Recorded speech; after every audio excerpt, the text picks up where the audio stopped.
I'll just start with how I started with this design.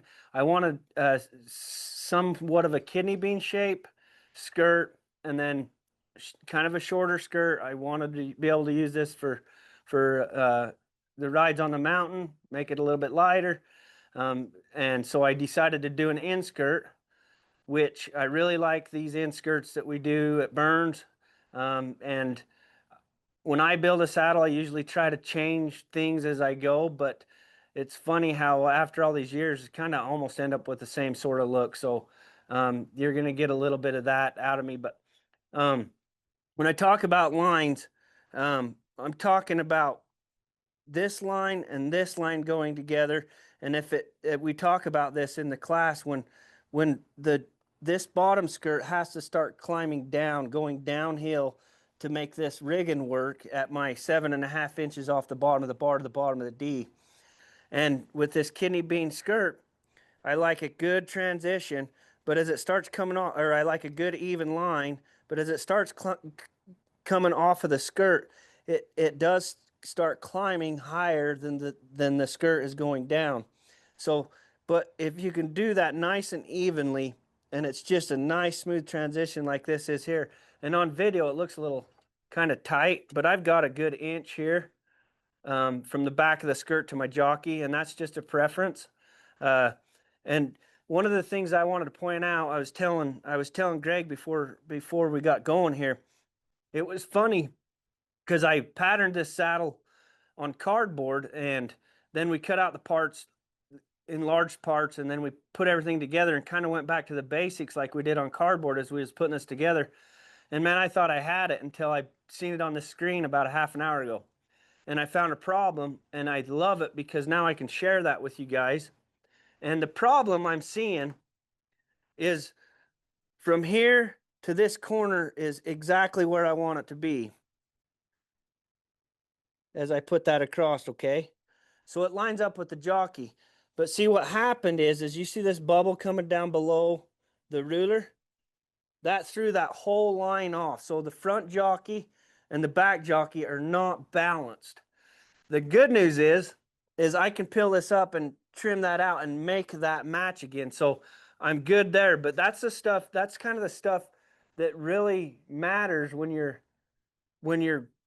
fitting up your seat and you're doing all this stuff, and you got to stand back and look at him. Even though I did this in the tight space Derek had me in, I got as far back as I could look, and I didn't notice it until I look at it on the screen, and it's like, okay, that puts a different perspective on it. Now I found an issue.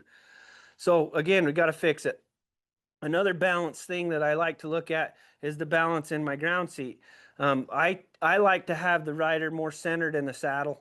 I do like a little dish in case they want to kick back, put their feet out, and that like I like to do when I'm just traveling down the trail. But I still like a good balanced seat too, right here in the middle. And the other thing, and I learned this actually from Gabe Williams, we had a good conversation about it.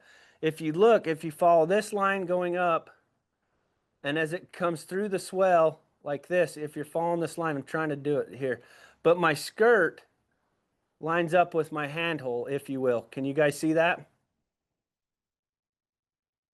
That's another thing that we like to see, is a nice just transition into the seat. So we're looking past just the seat. We're looking past just the jockey. We're looking at the entirety of the saddle. And is it balanced? Our fenders, I don't have the fenders in because I got to leave these fillers in and strap the seat down tonight, but everything needs to complement one another in any way possible. And you'll notice some of the tooling, I did the same thing. So it's growing, the origin's down underneath this seat if you really look at it. Okay, everything's coming this way and then up this way, up this way, up this way, same as the back of the skirt. And now it's coming out from here, and I'm going the opposite direction up the front of the skirt. So trying to make it look like everything's coming up, out of the ground, just like floral wood. And did the same thing on this swell. It's coming up right here in the front. So it is going the opposite direction as this. And I have a reason for that. This is way easier to control if you come the way I did and get up in here than going the opposite direction. Just the nature of trying to fill in space and everything like that. And I talk about that in the course as we fit it. We just told this yesterday. Okay. Another thing to watch for is the front of your seat from the reveal line here. It does fall away from the front. It's just the nature of the way these seats come in. But for a good 2-3 inches, I want that same reveal, and I want this to come up and complement one another. Okay.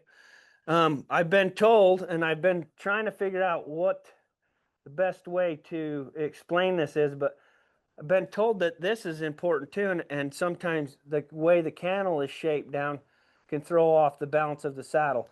And I can see here that I like the way we got this coming down, but I do believe that if it was standing up straight like this, that I think it would throw some lines off compared to the skirts and the seat there. So uh, I guess that's about it on like lines and what I think about with balance and that. But would like to throw it out there and see if anybody has any questions about that.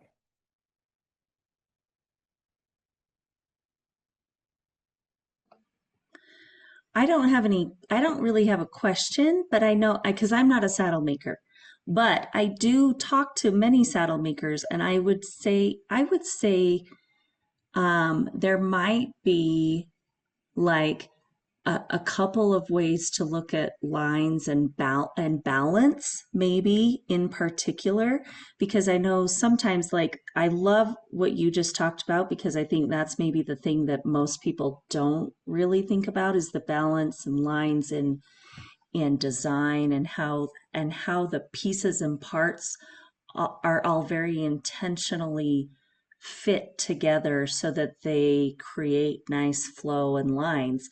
But I would say sometimes, as I've talked with the saddle making community, that maybe lines and balance also just have to do with, like, especially balance, like in the construction piece of the saddle. Like, are the skirts square? Are they balanced from side to side? And is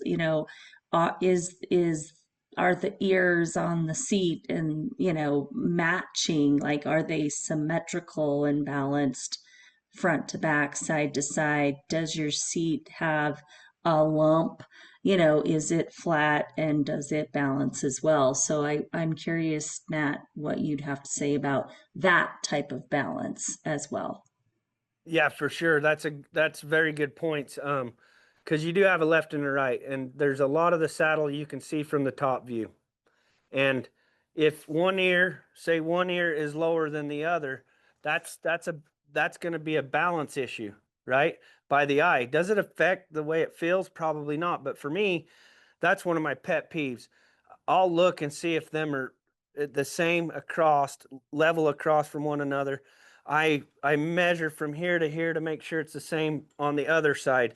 All those measurements matter, and that's why as saddle makers we fit one side, we basically fold it in half. I don't, but just I do it in a different way. But you basically fold it in half and match the left to the right, and then cut it right on the line, and then you're there. But however, sometimes, especially on a handmade tree, there might be a little variance here or there, but not a lot. And maybe you're pulling the front jockey up a little too hard, and it's throwing them lines off that way. So I really try to watch that and really look at that measurement. I do like the point of the smoothness. Something Gordon Anders taught me.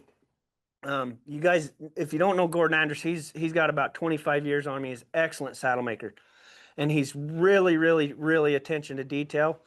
And I love this comment that he gave me. Every detail wants attention, and it's from the very start of a good tree. It's from then after that, let's make the ground seat perfect. Then let's put the skirts on perfect. Let's do all this stuff, even the littlest things like edging and burnishing and all that stuff. It really does matter if you want to accomplish and feat the best saddle you can make. I'm never going to call any one saddle perfect because they're handmade, right? We know there's going to be little things. Another thing to talk about really quick is stitching. I'm not a tight stitch guy. Like, I'm not going to do 8 stitches to the inch. I rarely do 7 stitches to the inch. I like 6 stitches to the inch. And as long as my skirt stitch looks the same as my cantle stitch and my horn stitch look the same as both of them, I'm going to be tickled pink. And that's another thing. When I'm getting really crazy about my stitch length, I'll actually take my stitch marker and mark my skirts and watch my sewing machine hit those marks so that they're going to be the exact same as my hand stitching up above. So yeah, lots of things to look at there with balance, and everyone has a different, I would say, approach to the way they look at things. Some people like more of a butterfly skirt. Some people love square skirts. Some people like conventional roper skirts. It's all about what you like, but at the end of the day, everything's still got to go with one another. Each line after the first line needs to complement it. No different than tooling. You better complement the line you just made or it gets off balance. So we want to just keep our lines complementary.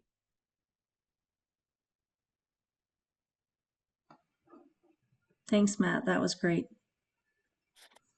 Um, I don't know if anybody else has questions, but I do know that something that we frequently hear over at the magazine is how to fit those ears.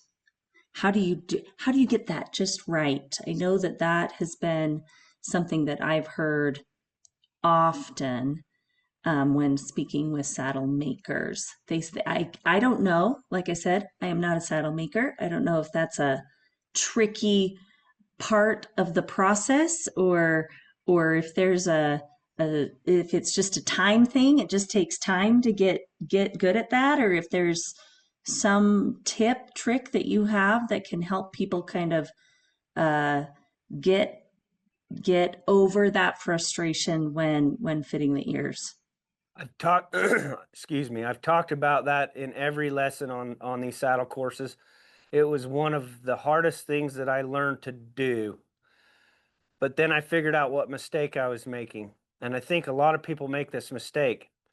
They want to measure across there and find the spot where that ear starts, and they make that ear start there, and they do it flat on the table, and they put that seat in, and then all of a sudden it's like, well, measurement don't matter because this seat might that the last seat might be this thick and the next seat might be this thick, which makes your marks move from where you want them to be. So if you watch my videos, you will see the trick. And the trick is I do not cut this ear till I'm ready to glue this seat in. I've cut it to here, and that's as far as I'll go, is about halfway.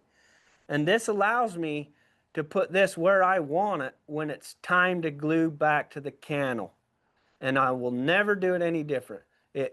I can almost guarantee you I can dang near get it where I want it almost 99% of the time by doing it that way. So I don't cut this in full hoping that it's going to land where I planned on it landing. There's so many variables in thickness of leather, stretch, compressing, all that stuff. So leave that a little wild, and then come in after you've got all this matted down and you've drawn it down and everything, then come in and finish that cut.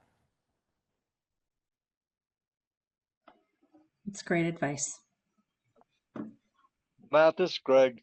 I Hey, really like Greg. that comment that with Gordon that you done, and I do the same thing. I teach machining. I'm a machinist by trade, and you get a big project, and these students start looking at this, and it's like, man, how can you get that perfect? And I says, like eating an elephant one bite at a time. You try to perfect each little thing, and it's not a big thing.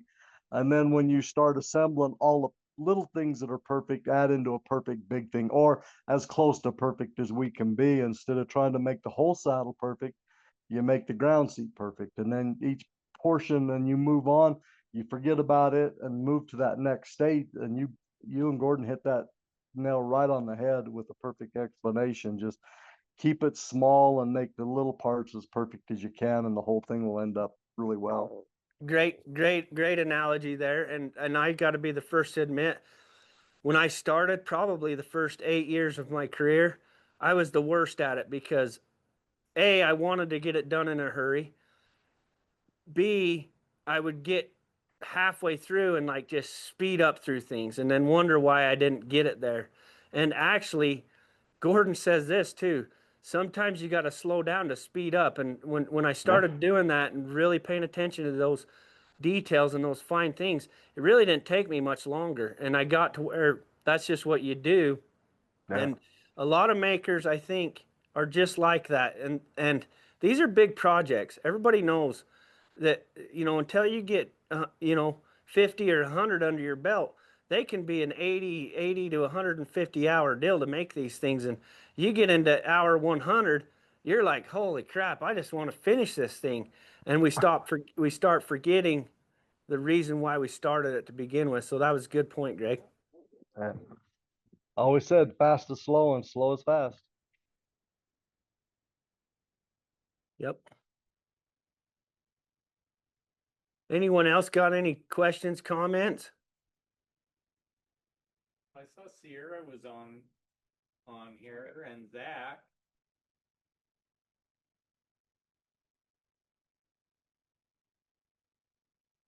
Zach, you got to have a question. Or at least just something to throw Matt for a loop. Come Yeah, on. give me something hard to answer. You know, and there's the other thing too. You notice I got the same hardware front and back, and I'm the same way with that. I like matching stuff, so I was able to create a way to put that same round rigging in both front and back, and and now they're matching. And there's just all kinds of stuff you can do that just helps balance out the saddle. I mean, that's is clear down to the strings. Like if you really want to get fancy, we're not going to get fancy with this saddle because the kind of string I like is Indian tan, and you can't really make it look like really sharp and fancy. But I know I'm going to use them, so I'm not going to put latigo on this. But latigo strings and bevel those strings and make them look sharp and spend the time on those small parts too. If you spend all this time on the saddle making great edges and great lines, and then you just slap together all your parts and pieces because you're tired and your billet has stitches off and all that kind of stuff, man, it just throws everything off. So again, and it's really important just to stay in the game and make sure you're paying attention to each piece, even if it is just a damn cinch carrier.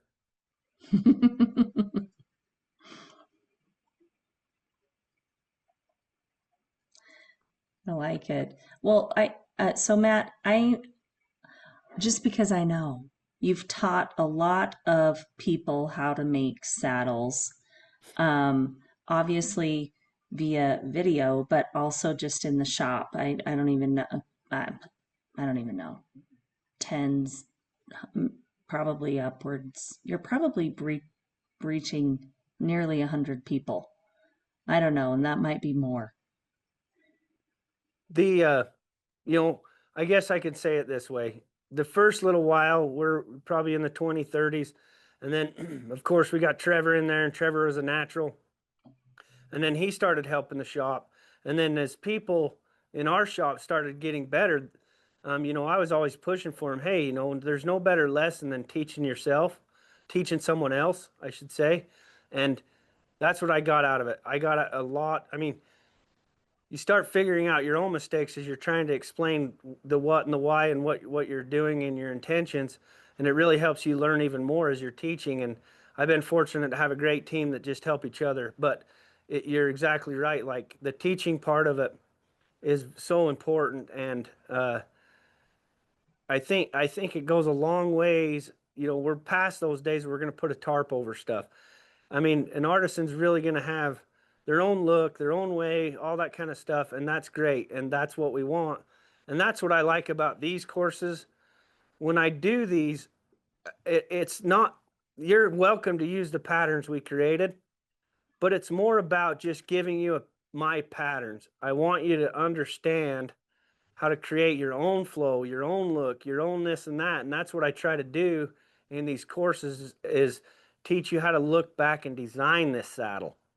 And then you'll find your own niche. And that's what I had to do because, I mean, I bounced ideas off of so many saddle makers and been judged and critiqued and kicked in the sack so many times by these judges.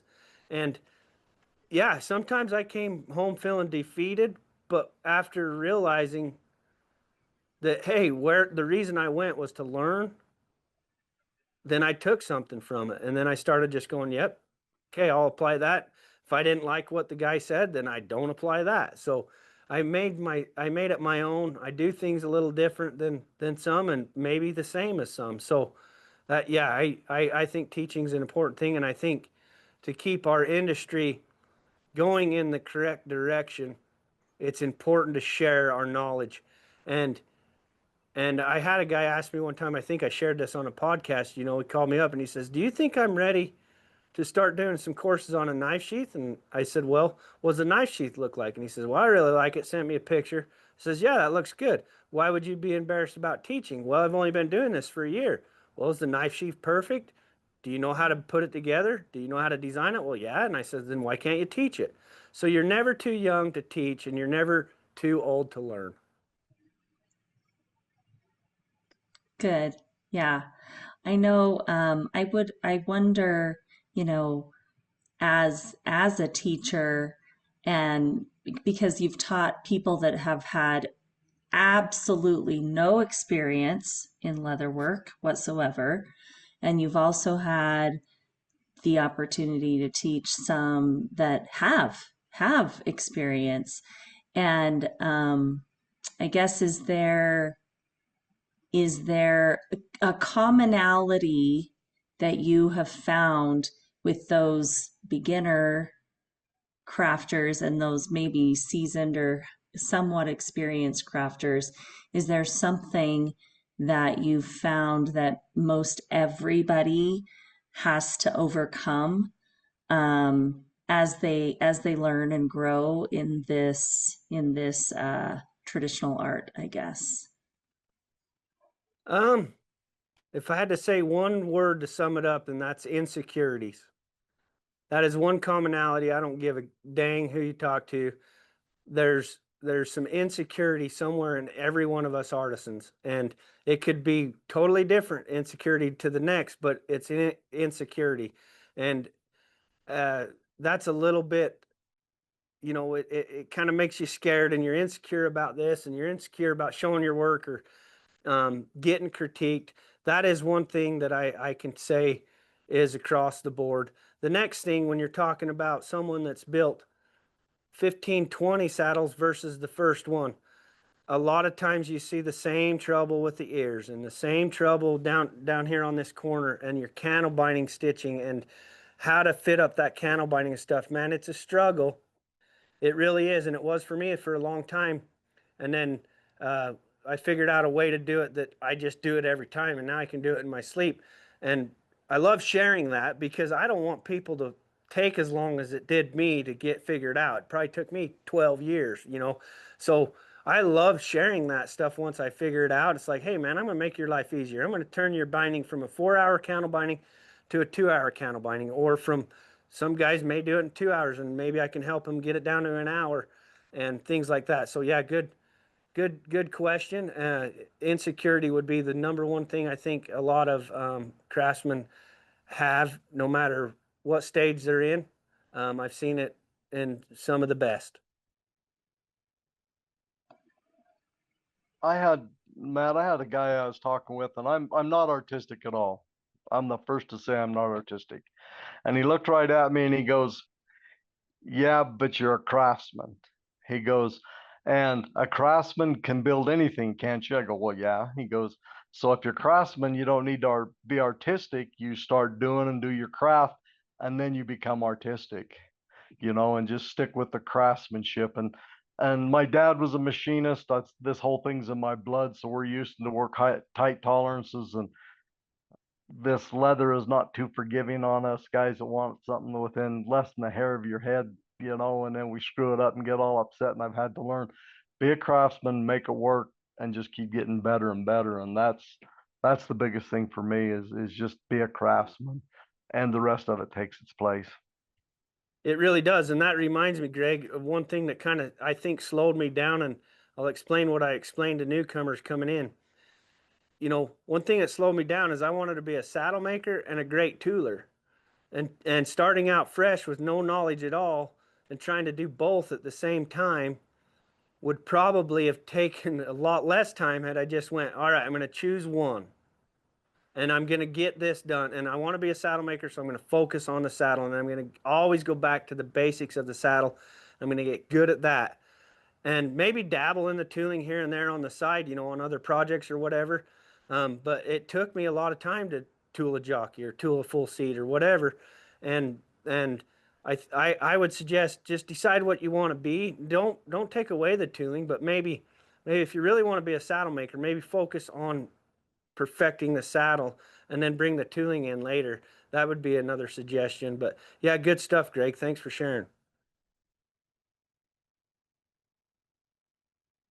And I did want to tool my first saddle until I watched your class and you said no. And I go, yeah, you're right. You're just going to screw it all up, build the saddles, learn to build the saddle, and then go from there. It's like I do all the work to make a nice saddle and then tool it up and have to throw the dang thing away so I can start over, not Well, make it ugly. I've had plenty. We blew one up that I ended up getting back from a client.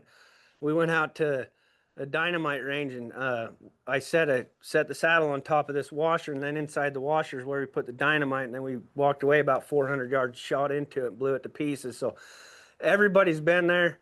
I mean, you're going to come out with things you're not satisfied with. It's just part of the game. But just step back, stay positive, look forward, remember those mistakes you made prior or problems you created prior, and just try to fix them. Take lots of notes. I look back at my judges' notes even today, and just make sure I'm touching on all the things that they were trying to teach me, and make sure I'm just on the right track. So, man, and anytime, don't be afraid. I don't care if it's your second saddle, your third, enter them in them competitions too. There's no better way to get with your peers and have them talk about the things that you could change and the things you could get better at, and also hear the good things you're doing. So get out there with your stuff. It's an awesome thing. It's an awesome opportunity we have.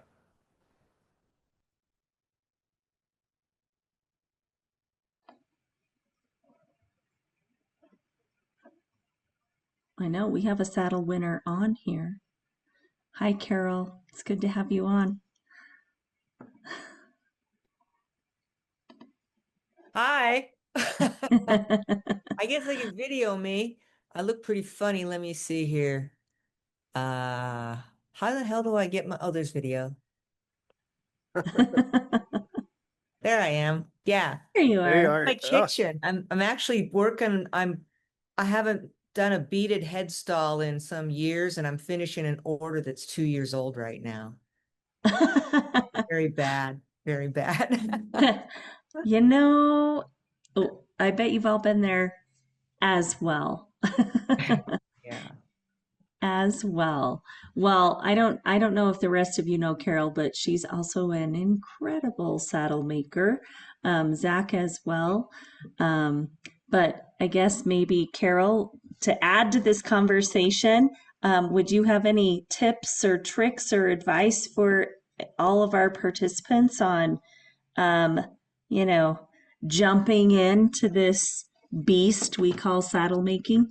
Man, I'm like 25 minutes late to the party here. So I haven't heard everybody's comments, but I just hearing what Matt said about the competitions and stuff. When I first started making saddles, there wasn't this the social media. And the only way that you got a real critique was by going to the competitions and asking people and being bold about it, and not get your feelings hurt. And asking for a real honest critique and taking notes, and then going back home, working on your mistakes. And that part hasn't changed at all, except that we visually now get to see good work that we want to emulate. We're not stuck looking at our own stuff going, well, I'm not sure what's wrong, but it just doesn't look right. Now we can look online and see, like, oh yeah, okay, I screwed up here. But getting the critiques is a really, really good thing. And being real honest with yourself. There's I think there's a whole lot of people that are building saddles and stuff now, and I think that's a wonderful thing. But I see a whole lot of people too, and all different kinds of leather work, whatever you're building, that I don't want to sound like a downer, but they call themselves a master after like a year of doing something. And it's like, man, I've been doing saddles for a while, and I sure as hell don't call myself a master. I'm fairly decent, but it's just, I've got so much more to learn, and really, really keeping an open mind on learning. That's just figuring you're never going to come to the end. You're always going to be striving and striving. And that's the way it is. And it doesn't matter how long you've been doing it, how good you are. That's what's kept me going. And that's what's pushed me. And I learned something from everybody. You know, I mean, I still take tooling classes, for gosh sakes. I learn always something. And I don't know, it keeps me going, and it keeps my toolbox full of new tricks and stuff to do. And things never get stagnant or dry that way. But that's there. I'll get off my soapbox. Okay, there we go. No, that was well said. Well said. And I don't know if you guys know Carol very well, but she's also a TCAA member now. Congratulations, that's awesome. Thanks. And she does do beautiful work. I've admired her work for a long time and cringed when I knew she was headed to Sheridan with the saddle. So, but it's always been friendly competition. Like she said though, the learning is the most important thing. We all should learn. The day I quit's the day I quit learning. So Yeah. I'm right with her on that. Yeah. Oh, and by the way, the saddle in Sheridan didn't even place. Sometimes they don't, huh? Oh, Yeah. well. Yeah. Oh well. Okay, now I'm going to mute me again. Well, thanks for sharing, Carol. It's so good to see you. I guess, Matt, we're a little past time, but maybe let's one last thing and then we'll let everybody get on with their evening. And thanks again for joining us, and we'll keep you posted on next month's live event. But go ahead Yeah. and wrap it up for us, Matt. All right, great. Well, again, thanks everyone. Spread the word, get some people on here, get some people on the community. Let's try to communicate through this platform and be friends and work with each other and learn from each other. I would really like to see a little bit more people on these live events. I think they're great. They're sometimes a little short for what we need to talk about, but as we start getting more people on and more questions, we could probably lengthen them out some. But share away. I'm easy to get a hold of, usually through text. Sometimes it may take me a bit to get back, but reach out to me on the platform community, especially if it's something that everyone can gain from. Ask questions there. But yeah, phone call away if there's anything I can do to help. Awesome.